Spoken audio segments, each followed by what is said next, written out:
Now, what can I say about the second Evil Dead film? Well, let's start with the beginning.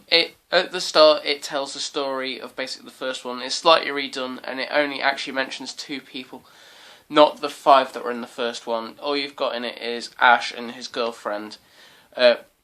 Completely standalone film. If you was watching it from the first, if you just watched the second one, it does lead on from the first one, but it does make sense because of the prologue before it. It explains what happened in the first one and how everything got to be like that.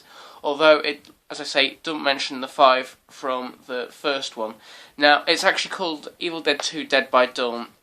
If you've seen the film, you'll know that several of the objects come alive and start going Dead by Dawn, Dead by Dawn, Dead by Dawn. And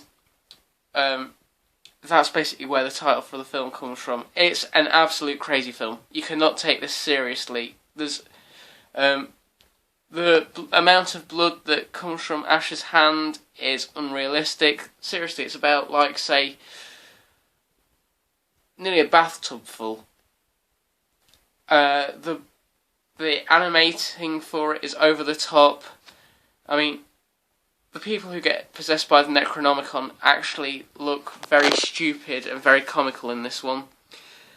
Probably the best of the Evil Dead films from the original trilogy for the fact that it's funny, it's gory, and it tries to be serious sometimes, but it really isn't.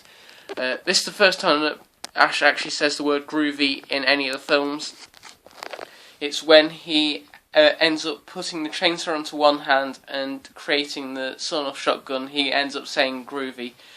10 out of 10 for this. Not as many bonus features as the first disc for Evil Dead. There's only a couple of commentaries and a trailer and a making of. I think this one's better. It just seems more of a comical and tries to give it a serious tone, which many films can't do, but this one manages to. There's a lot of new characters introduced in this one as well.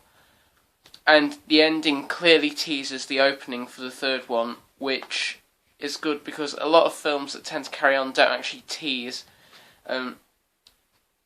for the sequel. It's actually in my top 3 films of all time, with my other 2 films being The Dark Knight Rises and Django Unchained.